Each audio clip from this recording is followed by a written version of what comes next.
ಆಕಾಶವಾಣಿ ಧಾರವಾಡ. ಅಗರ್ವಾಲ್ಸ್ ಕಣ್ಣಿನ ಆಸ್ಪತ್ರೆಯ ಪ್ರಾಯೋಜಿತ ಜೀವನ ಬೆಳಕು ಸರಣಿ ಕಾರ್ಯಕ್ರಮ.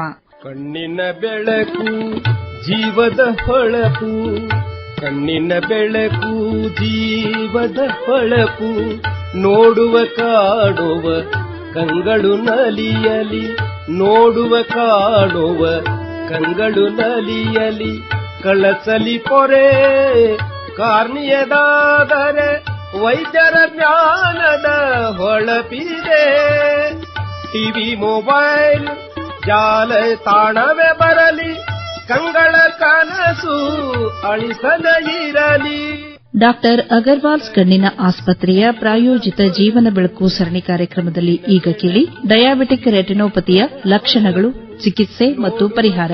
ಈ ಕುರಿತು ಡಾಕ್ಟರ್ ಅಗರ್ವಾಲ್ಸ್ ಕಣ್ಣಿನ ಆಸ್ಪತ್ರೆಯ ತಜ್ಞ ವೈದ್ಯರಾದ ಡಾಕ್ಟರ್ ಶ್ವೇತಾ ಕುಡ್ತರ್ಕರ್ ಅವರೊಂದಿಗೆ ಸಂದರ್ಶನ. ಇವರನ್ನು ಸಂದರ್ಶಿಸುತ್ತಾರೆ ಶರಣಬಸವ ಚೋಳೀನ್. ಈ ಕಾರ್ಯಕ್ರಮದ ಪ್ರಾಯೋಜಕರು ಡಾಕ್ಟರ್ ಅಗರ್ವಾಲ್ಸ್ ಕಣ್ಣಿನ ಆಸ್ಪತ್ರೆ. ನಿಮಗೆ ಕಣ್ಣಿನ ತೊಂದರೆ ಇದೆಯೇ? ಇಂದೇ ಭೇಟಿ ನೀಡಿ doctor Agarwals eye hospital, Dharwad, Hubballi, Belagavi, Davanagere. 600ಕ್ಕೂ ಹೆಚ್ಚು ಅನುಭವಿ ವೈದ್ಯರು, 200ಕ್ಕೂ ಹೆಚ್ಚು ಶಾಖೆಗಳು, ಕ್ಲಿನಿಕಲ್ ಆವಿಷ್ಕಾರಗಳಿಗೆ ಸಾಟಿಯಿಲ್ಲದ ಗ್ರಾಹಕ ಅನುಭವಕ್ಕೆ ಹೆಸರುವಾಸಿಯಾಗಿದೆ ಡಾಕ್ಟರ್ ಅಗರ್ವಾಲ್ಸ್ ಕಣ್ಣಿನ ಆಸ್ಪತ್ರೆ. ಕಣ್ಣಿನ ಪೊರೆ, ಗ್ಲೋಕೋಮಾ, ರೆಟಿನಾ, ಕಾರ್ನಿಯಾ, ಮೆಳ್ಳಗಣ್ಣು, diabetic retinopathy, hypertension retinopathy ಇವೆಲ್ಲವುಗಳಿಗೆ ಅತ್ಯಾಧುನಿಕ ತಂತ್ರಜ್ಞಾನದ ಚಿಕಿತ್ಸೆ ಲಭ್ಯ. ಹಿರಿಯ ನಾಗರಿಕರಿಗೆ ಉಚಿತ ಕಣ್ಣಿನ ತಪಾಸಣೆ, ಇತರರಿಗೆ 50% ರಿಯಾಯಿತಿ. ಸಂಪರ್ಕಿಸಿ ಡಾಕ್ಟರ್ ಅಗರ್ವಾಲ್ಸ್ ಕಣ್ಣಿನ ಆಸ್ಪತ್ರೆ, ಧಾರವಾಡ, ಹುಬ್ಬಳ್ಳಿ, ಬೆಳಗಾವಿ ಹಾಗೂ ದಾವಣಗೆರೆ. ಮೊಬೈಲ್ 9594924196 9594924196. ಆತ್ಮೀಯ ಕೇಳುಗರೆ, ಡಾಕ್ಟರ್ ಅಗರ್ವಾಲ್ ಪ್ರಾಯೋಜಿತ ಜೀವನ ಬೆಳಕು ಕಾರ್ಯಕ್ರಮದೊಳಗೆ ಇವತ್ತ ನಿಮ್ ಜೊತೆಗಿದ್ದಾರೆ ಡಾಕ್ಟರ್ ಶ್ವೇತಾ ಕುಡ್ತರ್ಕರ್ ಅವರು.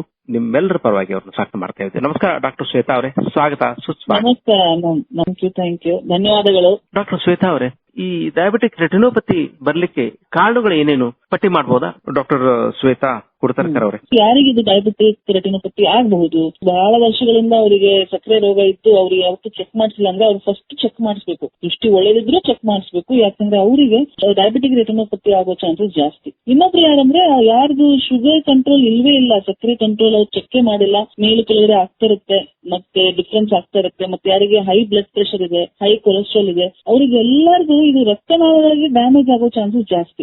ಇನ್ನೊಂದು ಏನಂದ್ರೆ ಗರ್ಭಾವಸ್ಥೆಯಲ್ಲಿ ಯಾರಿಗೆ ಶುಗರ್ ಆಗತ್ತಾ ಅಂದ್ರೆ ಗೆಸ್ಟೇಷನಲ್ ಡಯಾಬಿಟೀಸ್ ಅಂತೀವಿ ನಾವು. ಸೊ ಪ್ರೆಗ್ನೆಂಟ್ ಲೇಡೀಸ್ಗೂ ಒಂದ್ಸತಿ ಆ ಟೈಮಿನಲ್ಲೇ ಶುಗರ್ ಆಗೋ ಚಾನ್ಸಸ್ ಇರುತ್ತೆ.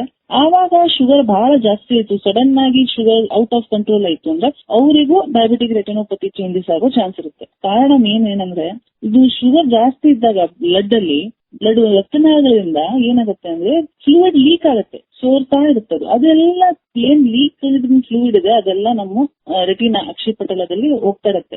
ಆವಾಗ ಏನಾಗುತ್ತೆ, ಬಾವು ಬಂದ್ಬಿಡುತ್ತೆ ರೆಟಿನಾದಲ್ಲಿ. ಬಾವು ಬಂದ ತಕ್ಷಣ ದೃಷ್ಟಿ ಸ್ವಲ್ಪ ಮಬ್ಬಾಗ್ಲಿಕ್ಕೆ ಶುರು ಆಗ್ಬಿಡುತ್ತೆ. ಈ ಲೆವೆಲ್ಗೆ ಪೇಷಂಟ್ ಗೊತ್ತಾಯ್ತು, ಅವ್ರು ಚೆಕ್ ಮಾಡಿದ್ರು ಅಂದ್ರೆ ಒಳ್ಳೇದು. ಇಲ್ಲ ಅಂದ್ರೆ ಅವ್ರು ಹಂಗೆ ಎಲ್ಲ ಸ್ವಲ್ಪ ಮಬ್ಬಾಗಿದೆ ಅಂತ ಹಂಗೆ ಮತ್ತೆ ನಿಷ್ಕಾಳಜಿ ಮಾಡಿದ್ರೆ ಇನ್ನೂ ಏನಾಗುತ್ತೆ ಅಂದ್ರೆ ಮುಂದೆ ಈ ರಕ್ತನಾಳ ಬ್ಲಾಕು ಆಗ್ಬಹುದು. ಬ್ಲಾಕ್ ಆದಾಗ ಬ್ಲಡ್ ಫ್ಲೋ ಏನಿರುತ್ತೆ, ರಕ್ತದ ಸಪ್ಲೈ ಏನಿರುತ್ತೆ ರೆಟಿನಾಗೆ, ಅದು ಕೂಡ ಬ್ಲಾಕ್ ಆಗ್ಬಹುದು. ಸೇಮ್ ಥಿಂಗ್ ನಮ್ ಹಾರ್ಟ್ ಇರ್ಲಿ, ಮೆದುಳು ಇರ್ಲಿ, ಕಿಡ್ನಿ ಇರ್ಲಿ, ಇದೆಲ್ಲ ಸಿಮಿಲರ್ ಪ್ರಾಬ್ಲಮ್ಸ್ ಆಗೋದು ಶುಗರ್ ಇಂದ. ಅದರಿಂದ ಏನಾಗುತ್ತೆ, ಸ್ಪೆಷಲಿ ರೆಟಿನಾದಲ್ಲಿ ಒಂದು ಹೊಸ ರಕ್ತನಾಳಗಳು ಹೊಸದಾಗಿ ಪ್ರೊಡ್ಯೂಸ್ ಆಗ್ಲಿಕ್ಕೆ ಶುರು ಆಗುತ್ತೆ. ನಾವು ಅಬ್ನಾರ್ಮಲ್ ಬ್ಲಡ್ ವೆಸಲ್ಸ್ ಅಂತೀವಿ. ಸೊ ಇದು ಪ್ರಾಲಿಫರೇಷನ್, ನ್ಯೂರೋವ್ಯಾಸ್ಕುಲರೈಸೇಷನ್ ಅಂತೀವಿ ಅದಕ್ಕೆ. ಅದರಿಂದ ಇದು ಅಡ್ವಾನ್ಸ್ ಸ್ಟೇಜಿಗೆ ಹೋಗ್ಬಿಡುತ್ತೆ. ಅಡ್ವಾನ್ಸ್ ಸ್ಟೇಜಿಗೆ ಹೋದ್ರೆ ಇನ್ನೂ ಮತ್ತೆ ವರ್ಸ್ಮೆಂಟ್ ಶುರು ಆಗ್ಲಿಕ್ಕೆ ಚಾನ್ಸ್ ಆಗುತ್ತೆ. ಅಂದ್ರೆ ಇದ್ದ ದೃಷ್ಟಿ ಕೂಡ ಇನ್ನು ಕಣ್ಣು ಒಳಗಡೆ ಬ್ಲೀಡಿಂಗು ಆಗ್ಬಹುದು, ರಕ್ತ ಒದಬಹುದು, ಮತ್ತೆ ರೆಟಿನಲ್ ಡಿಟ್ಯಾಚ್ಮೆಂಟ್ ಅಂತ ಇದೆ ಅದು ಕೂಡ ಆಗ್ಬಹುದು. ಅದಾದ್ರೆ ರಕ್ತಸ್ರಾವ ನಾವ್ ಏನಂತೀವಿ, ವಿಟ್ರಸ್ ಹೆಮೊರೇಜ್ ಅಂತೀವಿ, ಅದು ಕೂಡ ಆಗ್ಬಹುದು. ಇದರಿಂದೆಲ್ಲ ಕುರುಡುತನನೂ ಆಗ್ಬಹುದು. ಸೊ ಅದಕ್ಕೆ ಈ ಸ್ಟಾರ್ಟಿಂಗ್ ಸ್ಟೇಜ್ ಅಲ್ಲೇ ಚೆಕ್ ಮಾಡೋದು ಬಹಳ ಮುಖ್ಯವಾಗಿರುತ್ತೆ. ಡಾಕ್ಟರ್ ಶ್ವೇತಾ ಅವರೇ, ಈಗ ಡಯಾಬಿಟಿಕ್ ರೆಟಿನೋಪತಿ ಆಗ್ಬಿಟ್ಟಿದೆ, ನಿಮ್ಗೆ ಗೊತ್ತಾಯ್ತು, ಆರಂಭಿಕ ಫೇಸ್ ಅಲ್ಲಿ ಇದೆ ಅಂತ ತಿಳ್ಕೊಳ್ಳೋಣ. ಡಯಾಬಿಟಿಕ್ ರೆಟಿನೋಪತಿ ನಿಮ್ಮ ಹತ್ರ ಬಂದಾಗ ಯಾವ ರೀತಿ ಪರೀಕ್ಷೆ ಮಾಡ್ತೀರಿ? ಒಂದು ಆರಂಭಿಕ ಸ್ಥಿತಿಯೊಳಗೆ ಬಂದಾಗ ತಾವು ಯಾವ ಚಿಕಿತ್ಸೆಯನ್ನ ತಾವು ನೀಡ್ತೀರಿ? ಈ ಕುರಿತಂತೆ ವಿಸ್ತೃತವಾದ ಮಾಹಿತಿ ಮಾಡ್ಕೊಡ್ಬೋದಾ? ರೋಗ ಲಕ್ಷಣಗಳು ನನ್ ಕಣ್ಣು ಮಬ್ಬಾಗ್ತಾ ಹೋಗುತ್ತೆ, ಸ್ವಲ್ಪ ದೂರದೃಷ್ಟಿ ಸ್ವಲ್ಪ ಮಬ್ಬಾಗ್ತಾ ಇರುತ್ತೆ ಒಬ್ಬೊಬ್ರಿಗೆ. ಇಲ್ಲಾಂದ್ರೆ ಒಂದ್ಸತಿ ಏನಾಗುತ್ತೆ, ಇವತ್ತು ನಂಗೆ ಕ್ಲಿಯರ್ ಕಾಣಿಸ್ತು, ನಾಳೆ ಮತ್ತೆ ನಂಗೆ ಸ್ವಲ್ಪ ಮಬ್ಬ್ ಅನಿಸ್ತು, ಇಲ್ಲಾಂದ್ರೆ ಮತ್ತೆ ಕ್ಲಿಯರ್ ಆಯ್ತು. ಹಂಗೆ ದೃಷ್ಟಿ ಸ್ವಲ್ಪ ಫ್ಲಕ್ಚುಯೇಟ್ ಆಗ್ತಿದೆ. ಇಲ್ಲಾಂದ್ರೆ ಒಂದ್ಸತಿ ಏನಾಗುತ್ತೆ, ಕಣ್ಣು ಮುಂದೆ ಕಪ್ಪು ಕಪ್ಪು ಚುಕ್ಕೆ ಕಾಣುತ್ತೆ. ಇದಕ್ಕೆ ಫ್ಲೋಟರ್ಸ್ ಅಂತೀವಿ.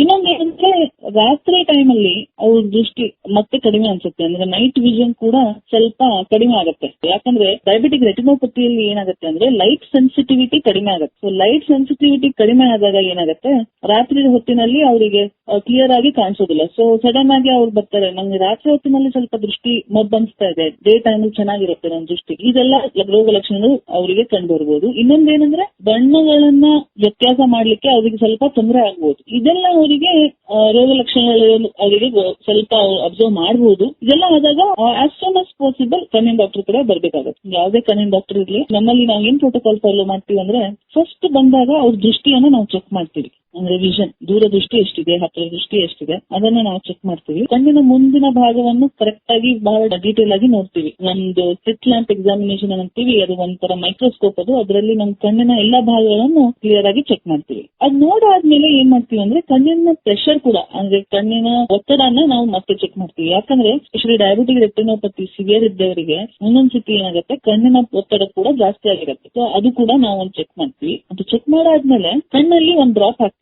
ಅದು ಕಣ್ಣಿನ ಗೊಂಬೆ, ನಾವು ಏನ್ ಪ್ಯೂಪಿಲ್ ಅಂತೀವಿ ಅದನ್ನ ಡೈಲೇಟ್ ಮಾಡ್ತೀವಿ. ಮುಂದೆ ಅವ್ರದ್ದು ಕಣ್ಣಿನ ನರ, ಕಣ್ಣಿನ ರೆಟಿನಾ ಡೀಟೇಲ್ ಆಗಿ ಎಕ್ಸಾಮಿನ್ ಮಾಡ್ಬೇಕಂದ್ರೆ ಒಂದು ಡ್ರಾಪ್ ಹಾಕಿ ಎಕ್ಸಾಮಿನ್ ಮಾಡ್ತೀವಿ. ಸೊ ಅದ್ರಲ್ಲಿ ಏನಾಗುತ್ತೆ ಅವ್ರದ್ದು ಪ್ರತಿ ಫುಲ್ ಅಕ್ಷಿಪಟಲ ಹಿಂದಿನ ಭಾಗವನ್ನು ನಾವು ಚೆನ್ನಾಗಿ ಎಲ್ಲ ನೋಡಬಹುದು ಏನೇನ್ ಪ್ರಾಬ್ಲಮ್ ಇದೆ ಅಂತ. So most of the times diabetic retinopathy ಈ ಚೆಕ್ಅಪ್ ಅಲ್ಲೇ ಗೊತ್ತಾಗೋದು. ಸ್ಟಾರ್ಟಿಂಗ್ ಸ್ಟೇಜ್ ಇರಲಿ, ಲಾಸ್ಟ್ ಸ್ಟೇಜ್ ಇರಲಿ, ಈ ಚೆಕ್ಅಪ್ ಅಲ್ಲಿ ನಮ್ಗೆ ಡಯಾಬಿಟಿಕ್ ರೆಟಿನೋಪತಿ ಇದೆ ಅಂತ ನಾವು ಕರೆಕ್ಟ್ ಆಗಿ ಡಯಾಗ್ನೋಸ್ ಮಾಡಬಹುದು. ಒಂದ್ ಕಣ್ಣಿನ ನರದ ಸ್ಕ್ಯಾನ್ ಮಾಡ್ತೀವಿ, OCT ಅಂತೀವಿ, ಆಪ್ಟಿಕಲ್ ಕೋಹರೆನ್ಸ್ ಟೋಮೋಗ್ರಫಿ ಅಂತ. ಅದರಲ್ಲಿ ಏನಾಗುತ್ತೆ ಕಣ್ಣಿನ ನರದ್ದು, ರೆಟಿನಾದು ಎಲ್ಲ ಭಾಗಗಳು ಬಹಳ ಕ್ಲಿಯರ್ ಆಗಿ ಗೊತ್ತಾಗುತ್ತೆ. ಅಂದ್ರೆ ಎಲ್ಲ ನರದ್ದು ಎಲ್ಲ ಲೇಯರ್ಸ್ ಗೊತ್ತಾಗುತ್ತೆ. ಸೊ ಅಕಸ್ಮಾತ್ ಬಾವು ಬಂದಿದೆ, ಊತ ಇದೆ ಕಣ್ಣಿನ ನರದಲ್ಲಿ, ಇಲ್ಲಾಂದ್ರೆ ಲೀಕೇಜ್ ಇದೆ, ಅದೆಲ್ಲ ನಮ್ಗೆ ಕಂಡು ಬರುತ್ತದೆ. ಪ್ಲಸ್ ಇನ್ನೊಂದು FFA ಅಂತ ಒಂದು ಟೆಸ್ಟ್ ಮಾಡ್ತೀವಿ. ಅದೇನಂದ್ರೆ ಫಂಡಸ್ ಫ್ಲೋರೋಸೆನ್ಸ್ ಆಂಜಿಯೋಗ್ರಾಮ್ ಅಂತ. ಸೊ ಆಂಜಿಯೋಗ್ರಫಿ ನೀವು ಕೇಳಿರ್ಬೇಕು, ಹಾರ್ಟಿಗೂ ಆಂಜಿಯೋಗ್ರಫಿ ಮಾಡ್ತಾರೆ, ಆಂಜಿಯೋಗ್ರಫಿ ಅಂತ ಕೇಳಿರ್ಬೇಕು ಬಹಳ ಟೈಮ್. ಫ್ಲೋರೋಸೆನ್ಸ್ ಆಂಜಿಯೋಗ್ರಫಿ ಅಂದ್ರೆ ಏನಂದ್ರೆ ನಾವು ಬ್ಲಡ್ ಅಲ್ಲಿ ಒಂದು ಒಂದು ಕಲರ್ ಅನ್ನ ಹಾಕ್ತಿವಿ. ಸೊ ಅದೇನಾಗುತ್ತೆ, ಅದು ಕಲರ್ ಎಲ್ಲ ರಕ್ತನಾಳ ಒಳಗಡೆ, ಬ್ಲಡ್ ವೆಸಲ್ ಒಳಗಡೆ ಎಲ್ಲ ಹರಡುತ್ತದೆ. ಸೊ ಏನಾಗುತ್ತೆ, ಅದಾದ್ಮೇಲೆ ನಾವು ಕಣ್ಣಿನ ನರದ್ದು ಸ್ಕ್ಯಾನ್ ಮಾಡ್ತೀವಿ. ಸೊ ಆವಾಗ ನಮ್ಗೆ ಗೊತ್ತಾಗುತ್ತೆ ಎಲ್ಲೆಲ್ಲಿ ಸೋರಿಕೆ ಇದೆ, ಎಲ್ಲೆಲ್ಲಿ ಲೀಕೇಜ್ ಇದೆ, ಎಲ್ಲೆಲ್ಲಿ ಬ್ಲಡ್ ಬ್ಲಾಕ್ ಆಗಿದೆ, ಬ್ಲಡ್ ಲೀಕೇಜ್ ಎಲ್ಲಿದೆ, ಮತ್ತೆ ಬಾವ್ ಎಲ್ಲಿದೆ, ಅದೆಲ್ಲ ಡೀಟೇಲ್ಸ್ ನಮ್ಗೆ ಈ 2 ಟೆಸ್ಟ್ ಅಲ್ಲಿ ಗೊತ್ತಾಗುತ್ತೆ. ಸೊ ಅದಾದ್ಮೇಲೆ ಮುಂದಿನ ಟ್ರೀಟ್ಮೆಂಟ್ ಅನ್ನ ನಾವು ಮುಂದುವರಿಸ್ತೀವಿ. ಶ್ವೇತಾ ಕುಡ್ತರ್ಕರ್ ಅವರೇ, ಬಹಳ ಅದ್ಭುತವಾಗಿ ಮಾಹಿತಿಯನ್ನು ನೀಡ್ತಾ ಇದ್ದೀರಿ. ಸಾಕಷ್ಟು ಆಧುನಿಕ ಸೌಲಭ್ಯಗಳು ಇರೋದ್ರಿಂದ ವಿಶೇಷವಾಗಿ ತಮ್ಮ ಅಗರ್ವಾಲ್ ಕಣ್ಣಿನ ಆಸ್ಪತ್ರೆಯೊಳಗ ಕಣ್ಣಿಗೆ ತೊಂದರೆ ಇರುವಂತವರು, ವಿಶೇಷವಾಗಿ ಡಯಾಬಿಟಿಕ್ ರೆಟಿನೋಪತಿಯ ಒಂದು ಅಂಜಿಕೆ ಇರುವಂತವರು ತಜ್ಞ ವೈದ್ಯರನ್ನ ಖಂಡಿತ ಭೇಟಿ ಆಗ್ಬೇಕು. ಅದನ್ನ ಕೋರ್ಕೊಳ್ತಾ ಡಾಕ್ಟರ್ ಶ್ವೇತಾ ಕುಡ್ತರ್ಕರ್ ಅವರೇ, ಈಗ ಮುಖ್ಯವಾಗಿ ಒಂದಿಷ್ಟು ತುಂಬಾ ಜುನೈನ್ ಕೇಸುಗಳು ಇರ್ತಾವ, ಅಂದ್ರೆ ಬಹಳ ಕಷ್ಟ ಇದೆ, ಡಯಾಬಿಟಿಕ್ ರೆಟಿನೋಪತಿ ಮೂಲಕ ಕಣ್ಣೆ ಹೋಗೋ ಸಾಧ್ಯತೆ ಇದೆ, ಅಷ್ಟು ನಿರ್ಲಕ್ಷ್ಯ ಮಾಡಿಬಿಟ್ಟಿದ್ದಾರೆ ಅಂತ ಅನ್ಕೊಂಡು ಆಧುನಿಕ ಚಿಕಿತ್ಸೆ ಮೂಲಕ ಡಯಾಬಿಟಿಕ್ ರೆಟಿನೋಪತಿ ಆದಂತಹ ಒಂದು ರೋಗಿಗಳಿಗೆ ಚಿಕಿತ್ಸೆಯನ್ನ ತಾವು ನೀಡ್ತೀರಿ, ಹೇಳ್ಬೋದಾ? ಈಗಿನ ಕಾಲದಲ್ಲಿ ನಮ್ಮ ಸ್ಪೆಷಲಿ ಕಣ್ಣಿನ ಚಿಕಿತ್ಸೆ ಬಹಳಷ್ಟು ಅಡ್ವಾನ್ಸ್ಡ್ ಆಗ್ಬಿಟ್ಟಿದೆ. ನಮ್ಮ ಡೇ ಟು ಡೇ ನಾವು ಟೆಕ್ನಾಲಜಿನ ಯೂಸ್ ಮಾಡ್ತೀವಿ ಕಣ್ಣಿನ ಎಲ್ಲಾ ರೋಗಗಳನ್ನು ಟ್ರೀಟ್ ಮಾಡ್ಲಿಕ್ಕೆ. ನೀವು ಹೇಳ್ದಂಗೆ ಅದು ಲೇಸರ್ ಅಂತ ನಾವು ಬಹಳಷ್ಟು ಯೂಸ್ ಮಾಡ್ತೀವಿ ಡಯಾಬಿಟಿಕ್ ರೆಟಿನೋಪತಿಗೆ ಅದು ಟ್ರೀಟ್ಮೆಂಟ್ ಕೊಡ್ಲಿಕ್ಕೆ. ಈಗ ನಾವು 4 ಸ್ಟೇಜ್ ಅಲ್ಲಿ ಟ್ರೀಟ್ಮೆಂಟ್ ಕೊಡ್ತೀವಿ. ಸೊ ಫಸ್ಟ್ ಸ್ಟೇಜ್ ಅಲ್ಲಿ ಏನಾಗುತ್ತೆ ಅಂದ್ರೆ ನಾವು ಡಿಟೆಕ್ಟ್ ಮಾಡಿದೀವಿ, ಹೌದು ಇವರಿಗೆ ಡಯಾಬಿಟಿಕ್ ರೆಟಿನೋಪತಿ ಇದೆ, ಆದ್ರೆ ಅಷ್ಟೇನ್ ಜಾಸ್ತಿ ಪ್ರೋಗ್ರೆಷನ್ ಇನ್ನೂ ಆಗಿಲ್ಲ ಅಂದ್ರೆ ಜಸ್ಟ್ ಸಕ್ಕರೆ ನಿಯಂತ್ರಣ ಮಾಡಿದ್ರೆ ಸಾಕು, ಇನ್ BP ನಿಯಂತ್ರಣ ಮಾಡಿದ್ರೆ ಸಾಕು, ಲೈಫ್ ಸ್ಟೈಲ್ ಚೇಂಜ್ ಮಾಡಿದ್ರೆ ಸಾಕು ಅಂತ ಹೇಳಿ ಅವರಿಗೆ ರೆಗ್ಯುಲರ್ ಕರಿತೀವಿ.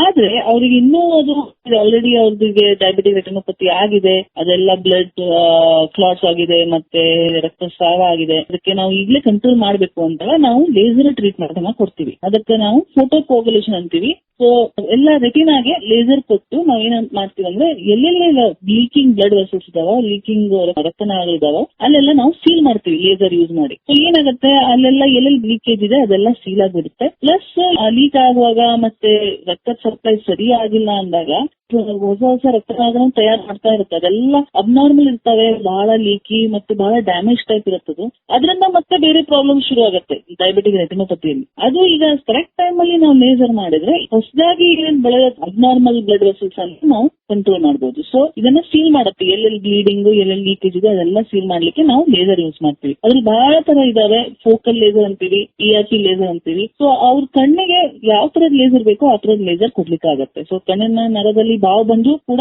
ನಾವು ಫೋಕಲ್ ಲೇಸರ್ ಅಂತ ಇರುತ್ತೆ, ಅದು ಕೂಡ ಕೊಡಬಹುದು. ಸೆಕೆಂಡ್ ಸ್ಟೆಪ್ ಅಂದ್ರೆ ಈಗ ಅವರಿಗೆ ರಕ್ತನಾಳಗಳು ಡೆವಲಪ್ ಆಗಿದೆ, ಆಲ್ರೆಡಿ ಸ್ವಲ್ಪ ಡ್ಯಾಮೇಜ್ ಆಗ್ತಿದೆ, ಕಣ್ಣಿನ ನರದ ಅಲ್ಲಿ ಡ್ಯಾಮೇಜ್ ಆಗಿ ರೆಟಿನಲ್ ಡಿಟ್ಯಾಚ್ಮೆಂಟ್ ಆಗ್ತಿದೆ, ಇಲ್ಲಾಂದ್ರೆ ಏನಾದ್ರು ಟೇರ್ ಆಗ್ತಿದೆ, ಹರಿತಾ ಇದೆ, ಅಲ್ಲಿ ಇಲ್ಲಿ ಜಗ್ಗಿ ಅದರ ನರ ವೀಕ್ ಆಗ್ತಿದೆ ಅಂದಾಗ ಫಸ್ಟ್ ನಾವು ಅದು ಹೊಸ ಬ್ಲಡ್ ವೆಸಲ್ಸ್ ಅನ್ನ ಸ್ಟಾಪ್ ಮಾಡ್ಲಿಕ್ಕೆ, ಅದು ಫಾರ್ಮೇಶನ್ ಸ್ಟಾಪ್ ಮಾಡ್ಲಿಕ್ಕೆ ಇಂಜೆಕ್ಷನ್ ಬಂದಿದೆ. ಅದು ಆಂಟಿ ವೆಜೆಫ್ ಅಂತೀವಿ. ನಮ್ಮ ಅಗರ್ವಾಲ್ ಆಸ್ಪತ್ರೆಯಲ್ಲಿ ಎಲ್ಲಾ ತರದ ಇಂಜೆಕ್ಷನ್ಸ್ ಅವೈಲೇಬಲ್ ಇದಾವೆ. ಇಂಡಿಯನ್ ಅಲ್ಲಿ ಮತ್ತೆ ಹೊಸ ಟೆಕ್ನಾಲಜಿಯಿಂದ ಡೆವಲಪ್ ಆಗಿರೋ ಇವನ್ ಇಂಪೋರ್ಟೆಡ್ ಇಂಜೆಕ್ಷನ್ಸ್ ಇರುತ್ತೆ ಇಲ್ಲಿ. ಅದು ಕಣ್ಣಿಗೆನೆ ಡೈರೆಕ್ಟ್ ಇಂಜೆಕ್ಷನ್ ಕೊಡ್ತೀವಿ. ಅದರಿಂದ ಕಣ್ಣಿನ ನರದ ಬಾವು ಇರ್ಲಿ, ಇಲ್ಲಾಂದ್ರೆ ಅದು ಬೇರೆ ಏನಾದ್ರು ಪರ್ಫರೇಷನ್ ಏನಿದೆ ಅದೆಲ್ಲ ಕಡಿಮೆ ಆಗುತ್ತೆ ಇಂಜೆಕ್ಷನ್ ಇಂದ. ಅದು ಕೂಡ ಒಂದು ವೆಜೆಫ್ ಫ್ಯಾಕ್ಟರ್ ಅಂತ ಏನಂತೀವಿ, ಅದನ್ನ ನಾವು ಕಂಟ್ರೋಲ್ ಮಾಡ್ತೀವಿ ಇಂಜೆಕ್ಷನ್ ಕೊಟ್ಟು. ಒಂದ್ಸತಿ ಸ್ಟೀರಾಯ್ಡ್ ಇಂಜೆಕ್ಷನ್ಸ್ ಕೊಡ್ತೀವಿ ಒಬ್ಬೊಬ್ಬರಿಗೆ, ಯಾರಿಗೆ ಬೇಕಾಗುತ್ತೆ ಡಿಪೆಂಡಿಂಗ್ ಆನ್ ದ ಪೇಷಂಟ್ ಮತ್ತೆ ಅವರಿಗೆ ತೀವ್ರತೆ ಮೇಲೆ ಮತ್ತೆ ಯಾವ ಲೆವೆಲ್ಗೆ ಅವ್ರಿಗೆ ಪ್ರಾಬ್ಲಮ್ ಆಗಿದೆ ಆ ಡ್ಯಾಮೇಜ್ ಮೇಲೆ ನಾವು ಯಾವ ತರದ ಇಂಜೆಕ್ಷನ್ ಕೊಡ್ಬೇಕಂತ ನಾವು ಡಿಸೈಡ್ ಮಾಡಬಹುದು. ಆದ್ರೂ ಇಂಜೆಕ್ಷನ್ ಕೊಟ್ಟಾದ್ಮೇಲೂ ಲೇಸರ್ ಕೊಟ್ಟಾದ್ಮೇಲೆ ಇಲ್ಲಾಂದ್ರೆ ಅವ್ರು ಆಲ್ರೆಡಿ ಆ ಲೆವೆಲ್ ಅನ್ನ ಕ್ರಾಸ್ ಆಗಿ ಎಕ್ಸ್ಟ್ರೀಮ್ ಡ್ಯಾಮೇಜ್ ಆಲ್ರೆಡಿ ಆಗಿದೆ, ರಕ್ತಸ್ರಾವ ತುಂಬಾನೇ ಆಗಿದೆ ಅಂದಾಗ ಮತ್ತೆ ಪೂರ್ತಿ ಅವ್ರದ್ದು ರೆಟಿನಲ್ ಡಿಟ್ಯಾಚ್ಮೆಂಟ್ ಕೂಡ ಆಗ್ಲಿಕ್ಕೆ ಬಂದಿದೆ ಅಂದಾಗ ನಾವು ಶಸ್ತ್ರಚಿಕಿತ್ಸೆನ ಮಾಡ್ತೀವಿ. ವಿಟ್ರೋ ರೆಟಿನಲ್ ಸರ್ಜರಿ ಅಂತೀವಿ, ವಿಟ್ರೆಕ್ಟೊಮಿ ಸರ್ಜರಿ ಅಂತೀವಿ. ಅದು ನಮ್ಮಲ್ಲಿ ವಿಟ್ರೋ ರೆಟಿನಲ್ ಸರ್ಜನ್ ಯಾರು ರೆಟಿನಾ ಸ್ಪೆಷಲಿಸ್ಟ್ ಇದಾರೋ ಅವರು ವಿಟ್ರೆಕ್ಟೊಮಿ ಸರ್ಜರಿನ ಮಾಡಿ ಒಳಗಡೆ ಲೇಸರ್ ಏನಾದ್ರು ಕೊಡೋದಿದ್ರೆ ಅದ್ರ ಜೊತೆಗೆ ಲೇಸರ್ ಕೂಡ ಕೊಟ್ಟು ಆ ರೆಟಿನಾನ ನಾವು ರಿಪೇರ್ ಮಾಡ್ಲಿಕ್ಕೆ ಪ್ರಯತ್ನ ಮಾಡ್ತೀವಿ. ಡಾಕ್ಟರ್ ಶ್ವೇತಾ ಕುಡ್ತರ್ಕರ್ ಅವರೇ, ಬಹಳ ಅದ್ಭುತವಾಗಿ ಡಯಾಬಿಟಿಕ್ ರೆಟಿನೋಪತಿ ಕುರಿತಂತೆ ಮಾಹಿತಿ ನೀಡ್ತಾ ಇದ್ದೀರಿ. ಡಾಕ್ಟರ್ ಅಗರ್ವಾಲ್ ಜೀವನ ಬೆಳಕು ಕಣ್ಣಿನ ಆರೋಗ್ಯ ಕುರಿತಂತಹ ಈ ಒಂದು ಕಾರ್ಯಕ್ರಮದೊಳಗ ಡಯಾಬಿಟಿಕ್ ರೆಟಿನೋಪತಿಯನ್ನು ನಾವು ನಿರ್ಲಕ್ಷ್ಯ ಮಾಡೋದು ಬೇಡ. ವಿಶೇಷವಾಗಿ ಡಯಾಬಿಟಿಕ್ ಅನ್ನೋದೇ ಅದು ನಮ್ಮ ಅವಸಾನಕ್ಕೆ ಕಾರಣ ಆಗ್ತದೆ. ಯಾಕಂದ್ರೆ ಸಕ್ಕರೆ ರೋಗವನ್ನು ನಾವು ನಿಯಂತ್ರಣ ಮಾಡದೆ ಹೋದ್ರೆ ದೇಹದ ಅವಯವಗಳಿಗೆ ತೊಂದರೆ ಕೊಡ್ತದೆ. ಈಗ ನಮಗೆ ಏನು ಅನ್ಸಲಿಕ್ಕಿಲ್ಲ, ಆದ್ರೆ ಅದು ತೊಂದರೆ ಎದುರಿಸೋದು ಬಹಳ ಕಷ್ಟ. ಸಾಕಷ್ಟು ರೋಗಗಳನ್ನು ನೋಡಿದೀವಿ. ಅದಕ್ಕೆ ಸಕ್ಕರೆ ರೋಗವನ್ನು ನಾವು ನಿಯಂತ್ರಣದಲ್ಲಿ ಇಟ್ಕೊಂಡ್ರೆ ಸಕ್ಕರೆ ನಿಮ್ಮ ಸ್ನೇಹಿತನ ಹಾಗೆ ಇರ್ತದೆ, ಸವಿಯಾಗಿರ್ತದೆ. ನಿಯಂತ್ರಣದಲ್ಲಿ ಇಲ್ಲೇ ಹೋದ್ರೆ 140 ದಾಟಿತು ಅಂದ್ರೆ ನಿಮ್ಮ ವೈರಿ ಆಗ್ತದೆ. ಅದಕ್ಕೆ ಅದು ನಿಮ್ಮ ಗಮನದಲ್ಲಿರ್ಲಿ. ಸಕ್ಕರೆ ರೋಗಿಗಳೇ ದಯವಿಟ್ಟು ಅದರೊಳಗೆ ಮುಖ್ಯವಾಗಿ ಡಯಾಬಿಟಿಕ್ ರೆಟಿನೋಪತಿ ಏನ್ ತೊಂದರೆ ಆಗ್ತದೆ ಅನ್ನೋದನ್ನ ದೀರ್ಘವಾಗಿ ಇಲ್ಲಿ ತನಕ ಡಾಕ್ಟರ್ ಶ್ವೇತಾ ಕುಡ್ತರ್ಕರ್ ಅವರು ಚರ್ಚೆ ಮಾಡಿದ್ದಾರೆ. ನಮ್ಮ ಒಂದು ಆರೋಗ್ಯ ನಮ್ಮ ಕೈಯಲ್ಲಿ ಇರಬೇಕು ಅಂದ್ರೆ ನಮ್ಮ ಸಕ್ಕರೆ ರೋಗವನ್ನ ನಿಯಂತ್ರಣದಲ್ಲಿ ಇಟ್ಕೊಳ್ಳೋಣ. ಆಮೇಲೆ ನೀವು ಡಯಾಬಿಟಿಕ್ ರೆಟಿನೋಪತಿ ಆಗಿದ್ರು ಕೂಡ ಚಿಂತೆ ಮಾಡೋದು ಬೇಡ. ಅದಕ್ಕೆ ಸಾಕಷ್ಟು ಚಿಕಿತ್ಸೆ ಲಭ್ಯ ಇದೆ. ಆ ಚಿಕಿತ್ಸೆಯನ್ನು ತೆಗೆದುಕೊಂಡು ತಜ್ಞ ವೈದ್ಯರ ಒಂದು ಸಲಹೆಯಿಂದ ನೀವು ನಿಯಮಿತವಾಗಿ ಅಲ್ಲಿ ಬೇಕಾದಂತಹ ಅನುಕೂಲತೆಗಳು ತಮ್ಮ ಒಂದು ಇತಿಮಿತಿಯೊಳಗೆ ಜೀವನ ಮಾಡ್ಲಿಕ್ಕೆ ಸಾಧ್ಯ ಆದ್ರೆ ಖಂಡಿತವಾಗಿ ಕೂಡ ಉತ್ತಮ ದೃಷ್ಟಿಯನ್ನು ಕೂಡ ತಕ್ಕ ಮಟ್ಟಿಗಾದರೂ ತಾವು ಇಟ್ಕೊಳ್ಬಹುದು. ಈ ಒಂದು ಆಶಯದೊಂದಿಗೆ ಡಯಾಬಿಟಿಕ್ ರೆಟಿನೋಪತಿ ಕುರಿತಂತೆ ವಿಸ್ತೃತ ಮಾಹಿತಿ ನೀಡಿದಂತ ಡಾಕ್ಟರ್ ಶ್ವೇತಾ ಕುಡ್ತರ್ಕರ್ ಅವರಿಗೆ ಹೃತ್ಪೂರ್ವಕ ಧನ್ಯವಾದಗಳು ತಿಳಿಸೋಣ. ಡಾಕ್ಟರ್ ಶ್ವೇತಾ ಅವರೇ, ನಮ್ಮೆಲ್ಲ ಆತ್ಮೀಯ ಕೇಳುಗರ ಪರವಾಗಿ ತಮಗೆ ಹೃತ್ಪೂರ್ವಕ ಅಭಿನಂದನೆಗಳು, ಧನ್ಯವಾದಗಳು. ನಮಸ್ಕಾರ.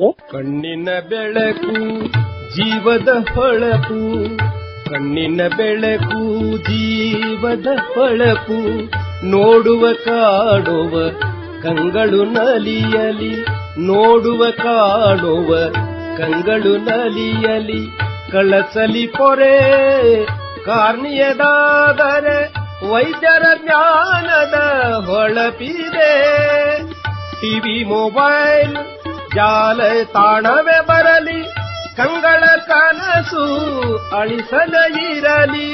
ಡಯಾಬಿಟಿಕ್ ರೆಟಿನೋಪತಿಯ ಲಕ್ಷಣ, ಚಿಕಿತ್ಸೆ ಮತ್ತು ಪರಿಹಾರ ಈ ಕುರಿತು ಡಾಕ್ಟರ್ ಅಗರ್ವಾಲ್ಸ್ ಕಣ್ಣಿನ ಆಸ್ಪತ್ರೆಯ ತಜ್ಞ ವೈದ್ಯರಾದ ಡಾಕ್ಟರ್ ಶ್ವೇತಾ ಕುಡ್ತರ್ಕರ್ ಅವರೊಂದಿಗೆ ಸಂದರ್ಶನ ಕೇಳಿದಿರಿ. ಸಂದರ್ಶಕರು ಶರಣಬಸವ ಚೋಳೀನ್, ಸಂಕಲನ ಸುಮಾ ಸುರೇಶ್.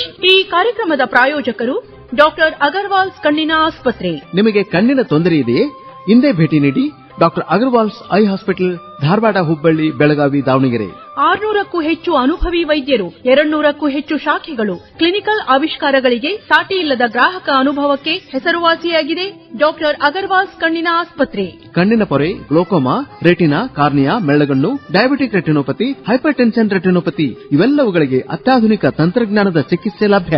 ಹಿರಿಯ ನಾಗರಿಕರಿಗೆ ಉಚಿತ ಕಣ್ಣಿನ ತಪಾಸಣೆ, ಇತರರಿಗೆ 50% ರಿಯಾಯಿತಿ. ಸಂಪರ್ಕಿಸಿ ಡಾಕ್ಟರ್ ಅಗರ್ವಾಲ್ಸ್ ಕಣ್ಣಿನ ಆಸ್ಪತ್ರೆ, ಧಾರವಾಡ, ಹುಬ್ಬಳ್ಳಿ, ಬೆಳಗಾವಿ ಹಾಗೂ ದಾವಣಗೆರೆ. ಮೊಬೈಲ್ 9594924196 9594924196.